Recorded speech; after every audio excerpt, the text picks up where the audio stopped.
Olá, bom, hoje então eu vim mostrar pra vocês os livros do Oscar Wilde que eu li esse mês de julho. Bom, eu comecei o mês de julho lendo essa biografia epistolar do Oscar Wilde. Como eu falei pra vocês no vídeo anterior, essas cartas foram organizadas de modo a contar pra gente sobre a vida do Oscar Wilde, mas todas essas cartas foram escritas na última década do século XIX. De 1890 a 1900, esse período na vida do Oscar Wilde foi o período do rise and fall dele, né, do auge e da queda, né, e quando a gente começa a ler esse livro, ele já escreveu Dorian Gray, ele já é fantástico, as peças dele fazem muito sucesso e tudo mais, e é nesse período que ele conhece o bendito do Bowlesy. Já tinha tido lá seus momentos de viadagem antes de conhecer o Bowlesy, mas com o Bowlesy a coisa estourou. Ele era casado, ele até amava a esposa dele, tinha 2 filhinhos e tudo mais, mas ele também gostava de meninos. E o Bowlesy era uma graça. Deixa eu ver se eu acho uma foto dele aqui.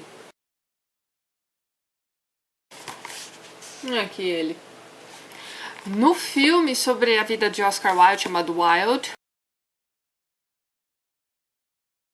quem faz ele é o Stephen Fry e quem faz o Bowlesy é o Jude Law, pra vocês terem uma ideia. Então não teve jeito, se apaixonou. E o menino era mimado pra caramba. Ele era um lord inglês e, enfim, filho de lords ingleses.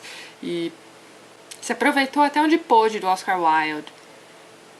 Mas vendo o filme, discutindo um pouco sobre o Oscar Wilde, a gente percebe também que ele também se aproveitou bastante do Bowlesy. Então, enfim. Oscar Wilde era contemporâneo de Baudelaire, Edgar Allan Poe, Charles Dickens, Dostoiévski, enfim, e ele não deve nada pra ninguém. Ele tinha ali uma voz única. Acho que eu cheguei a falar pra vocês no ano passado, quando eu li o Retrato de Dorian Gray, que assim, ele é muito requintado na sua escrita. Então, se você termina de ler um livro dele e você passa a pensar com mais clareza, sabe? Enfim, é um negócio estranho, assim, mas você tem que realmente mergulhar na obra dele. E vocês vão ver que ele tem, assim, um toque de, riqueza, com Y. É fantástico. Quem nunca leu Oscar Wilde não sabe o que tá perdendo. No início desse livro você vai ver ele trocando cartas com caras como Mallarmé, Bernard Shaw e Conan Doyle, enfim, ele era foda. E pra quem não sabe, Oscar Wilde foi preso por sodomia. Quem o colocou na cadeia foi o pai do Bowlesy, sempre ele. As cartas escritas na cadeia são extremamente pesadas, extremamente tristes. Ele passou terríveis maus bocados na cadeia. Ele foi condenado a trabalhos forçados. Mas aqui nessa biografia, pelo menos, ele não está especificado o que é exatamente que ele fazia na cadeia. Eu vou precisar ler uma outra biografia que não seja epistolar sobre ele para saber exatamente o que ele fazia. Mas enfim, pelas cartas que ele escrevia na cadeia, a gente fica sabendo que ele ficou quase cego, porque enfim, não tinha luz o suficiente, ele queria ler, e ele ficou surdo também. E isso em 2 anos na cadeia.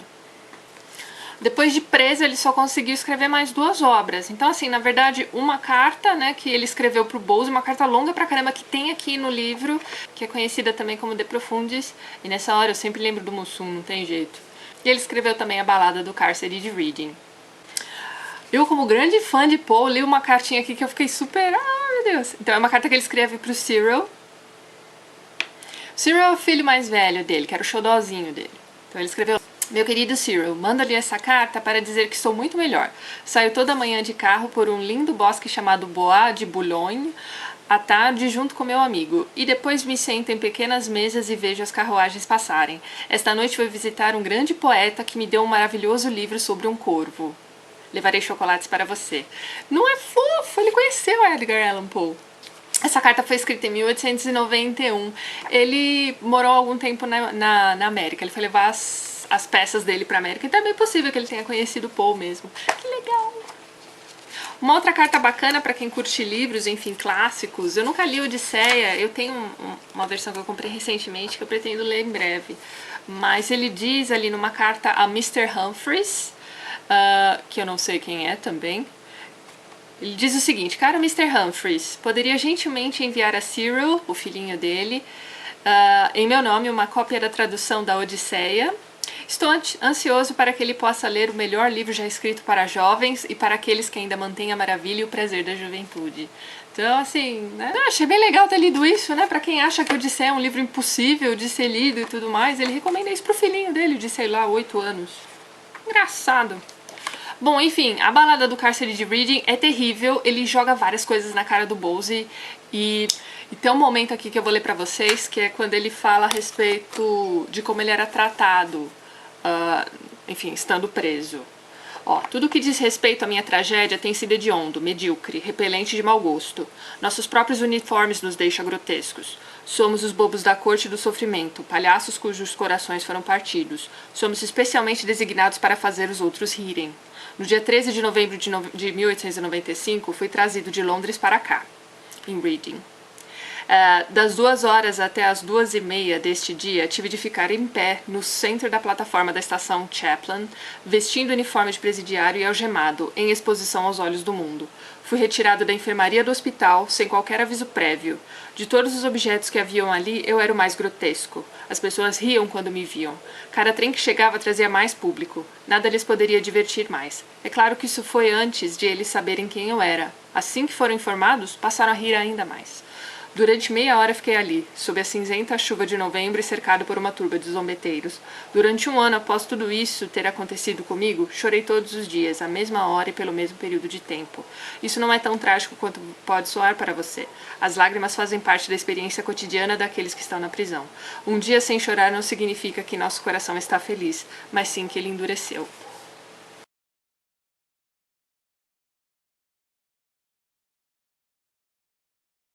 Foda, né?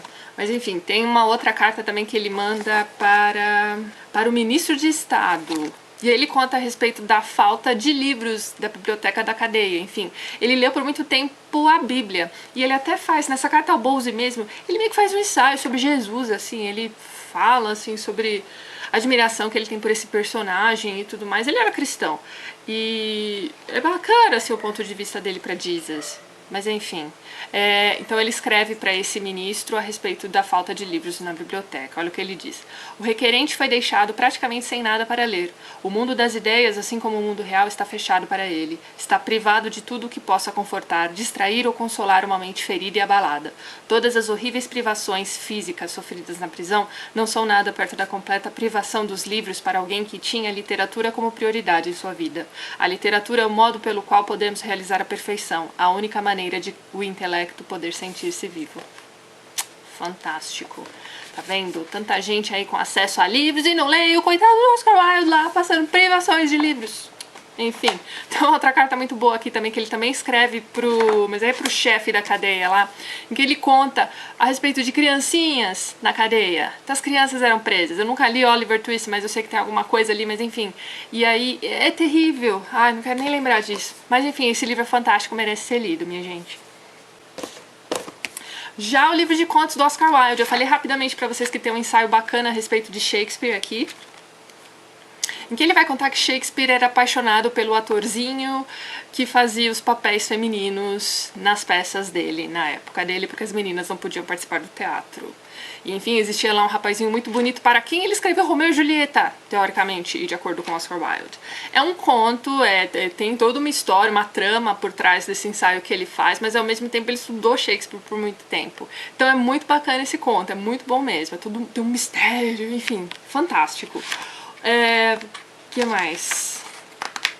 Deixa eu dar uma olhada conto por conto, eu vou falando pra vocês. O Crime de Lord Arthur Savile. Esse texto é incrível, é sobre um cara que um belo dia ele tem a mão dele lida e aí o cara que lê a mão dele diz que ele vai cometer um assassinato. Ele tá pronto pra se casar, então ele muda a vida inteira dele para que ele cometa logo esse assassinato para ele poder se casar com essa moça que ele ama tanto. E aí acontecem coisas, ai meu Deus, é fantástico esse texto. Esse conto. Vocês precisam ler isso. A Esfinge Sem Segredo é muito triste. Tem um final assim meio... E o Fantasma de Canterville. O que acontece? Na época vitoriana, o espiritismo deu aquele boom, né? Tanto é que se vocês forem ver, os grandes filmes de terror, assim, de fantasma, se passam na época vitoriana. Então o que ele fez? Ele fez uma sátira a respeito dessa coisa do espiritismo. Então ele tira uma com a cara da sociedade, assim, grandão.